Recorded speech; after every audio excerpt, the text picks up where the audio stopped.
All right, hey, I'm back. This is Ben, and it's Christmas time, hence the hat. And let's see here, it's December 19th, and just want to read the scripture to you. It says, "For I am not ashamed of the gospel, for it is the power of God unto salvation to everyone that believeth, to the Jew first and also to the Greek." So the biggest thing there is it's like, I'm not ashamed of the gospel. Like, when's the last time you've given the gospel message to anybody and understood that his power is like amazing and unique? I'm just gonna turn this down. This is Evan Wickham. On the background you see here, I'm at the airport. And Evan Wickham, no, this is Phil Wickham. Evan Wickham has a church in Liberty Station right now, and a lot of young adults go there, and it's pretty cool. Anyways, so a couple of things that I've been kind of learning more about is faith, and then loving people around you. Doesn't matter like what's going on with them,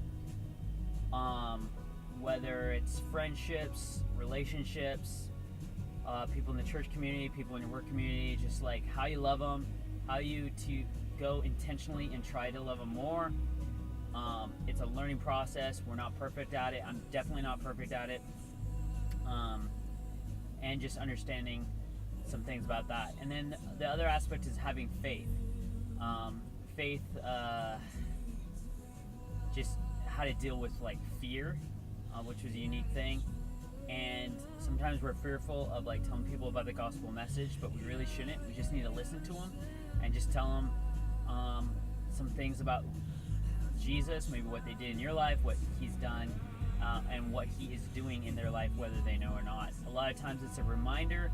And the last thing I would say is to kind of suggest providing continued faith for those who are struggling, that already know who Jesus is.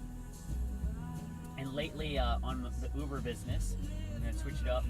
The Uber business, that is what I do. And I've had some people literally like, I've been talking about it a few times, and just had it the other day where I was able to really talk to somebody over some stuff about Christianity with them, and they were struggling through some tough times, and no doubt, and I was hopefully able to give them some suggestions, and they were able to respond and maybe rethink about a few things, so it was really good. Right now, Uber is slowing down. It's just before Christmas time, but it's because so many drivers are on, because there's so much more time for drivers to be on around this holiday season. So one thing I will say for you guys is make sure you have water, and water is my like big health thing. I like to drink fizzy water. It's very like something they have all over Italy. You have the choice between water and fizzy water, and that's basically water with just fizz and nothing else. We're not talking about sweeteners or anything like that, sugars, none of that. One of the biggest things that I believe that's leading to a lot of issues with people is sugars. So I think small sugar is fine, but when we're constantly having it and it's the main platform of our meal, that's probably not the best thing. Ministry, I don't know how this got on my thing, but ministry as well as business, there are some new apps that I wanted to talk to you about, and that is the Messenger app, the GroupMe part of your app, and Band. And Band pretty much is like an internal version of Facebook with Messenger tied together. GroupMe is very similar to Messenger. What this is doing now is if you have a group, you'll be able to message in and just contain all your messages within one group. And people know to go to that all the time. They don't have to like try to figure out where it is in their text or where it is in their email. It's just boom right there when they open that segment in that app. It's there for them. Rock Youth for me, maybe Band, maybe, and that's in Band. Maybe it's like a church group in GroupMe. Maybe it's an action group like CS, Christian Surfers in Messenger.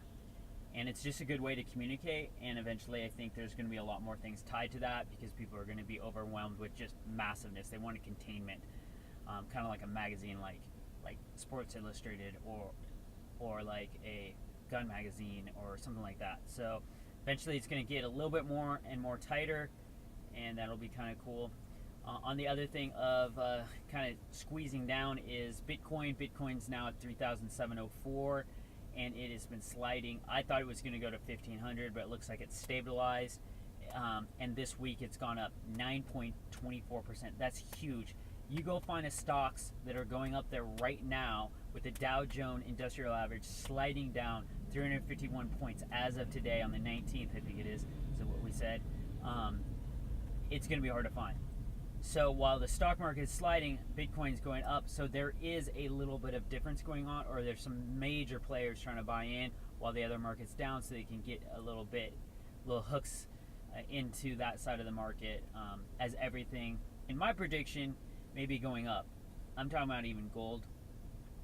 I think gold is gonna kind of lax and kind of it's gonna be here.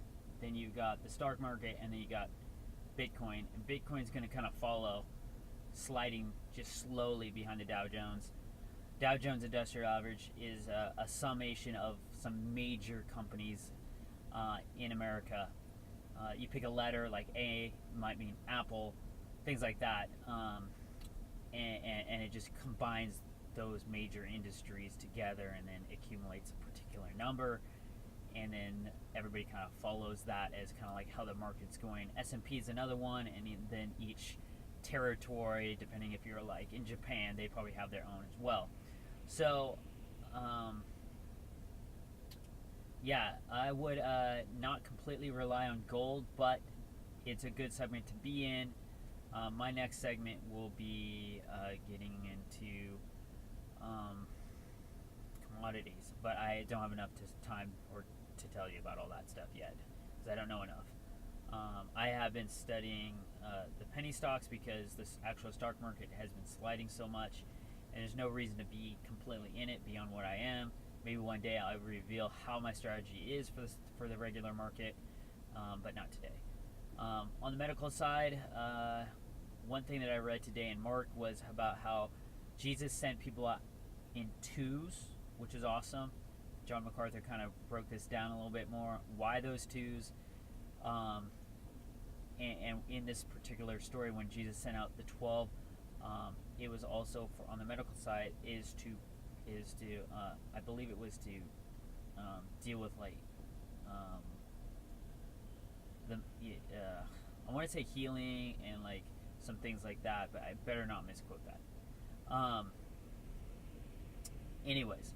So, but he sent them out in twos, and I think that's really smart, because then you have two witnesses out there. Another thing that's crazy is on the health medical side is that he also sent people out with a cane. And back then they had canes, and one of the things was protection. So one thing for us is we don't really carry canes, but we have our own bodies. And some people would say like a gun is an extension of your arm. I've heard that in movies. What I would suggest is saying that take away the gun as they took away bump stocks. I know I'm not really for or against it, but I think people should be still allowed to have that are reasonable people. But other than that, so you can use your fists, right? Like you can learn how to use fists. Don't keep them all out here. Good for praise and worship, but also for defense. Keep them here, protecting. Get hit in the head, protect. Elbows, boom, just like that. Stuff like that. Like you can go to classes, learn these things. I've been learning these things. So on the food side, I'd say drink more water. Have water containers around you. Just for your lifestyle, I'd suggest being involved in groups. Like I mentioned to you, those 3 social media platforms. Those are great ways to stay connected with those groups. Now those are mid-sized groups, but then you need to get a smaller group. As you know, I'm in lifestyle today. I need smaller, tighter groups. Still don't have them. Be praying for them. Yeah, that's right. I'm single. That too. But anyway, so the other thing was, on the selling strategy. Yeah, I was talking about water. I really think that water containers, like the small ones that are like this size by that size, the little fountain, perfect for a fridge. You should always have one of those. And water containers like this, doesn't need to be that. I know it says Starbucks, but I use water in it. It has little things in it. And the other thing is small, little like this for espresso shots. Yes, I still go to Costco for my coffee, but it's still good to have that quick. Keeps everything warm. Will save you money over time. Let's see here. Let's see on the greater news of things. Be praying for Trump and his administration, as the House is about ready to take over in January, and he still has to deal with the wall. Some people that have been running some scam stuff, and I believe even the healthcare thing has been a scam type of thing, to force people, whether it's to pay taxes or whether to pay for healthcare for others. I don't believe people should be forced to do that. I think it should be a production through multiple businesses, not just one. Not like one business, like let's just mention not Uber themselves, but in this game of driving, a lot of that is being controlled by single-based entities. Airports and everything that's kind of spearing around that is the best way I can explain it. Let's see here. So my summation to you is try your best to pray about having more faith, and then figure out ways to love people more and tell others about who Jesus is.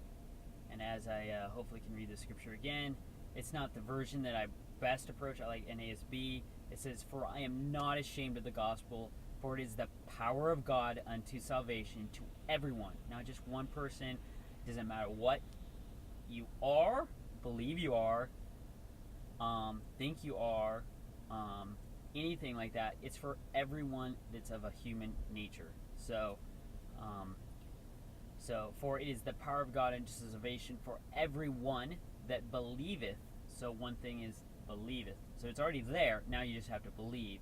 To the Jew first. So because that's like his group. Like we were talking about groups earlier. Like it's good to be a part of a group, the right group. And Jesus, of course, was born into a Jewish group. And then also to the Greeks. So he's saying everyone else. So he's using that as an example. For I am not ashamed of the gospel, for it is the power of God unto salvation to everyone that believeth, to the Jew first and also to the Greek. So our thing is not to be ashamed, and then our thing also as Christian is to understand he's got the power. So do we have to do a whole lot? Yes, we still do some, but remember, in what we can't do, we have to understand God has the power. So whatever we can't do, God fills in with his power. So it takes that load off of our shoulders, and not only do we not be ashamed of God himself, we're not ashamed of ourselves because we can't do it, because we don't have to do it all. We have God who has power to fill in that gap. So anyways, and that's what we're celebrating right in this season, is God's power of coming down and reversing his power as a little child, as a little baby born in our context of today's time frame, 12/25/18. Jesus, God, and as he became older, presented his power beyond what we can even understand, but we're just supposed to believe in him because he's so powerful. He can take our sins, he can wash that so that we are in a right standing when we're with God in heaven. It's only Jesus, God himself, that could do that. So I'm thankful to God. Be stoked on that. The waves are big. I want to get out there, and try your best to really increase your faith and love others and tell people about who Jesus is. Hope you get a little something today, and have a good rest of your day. I'm out.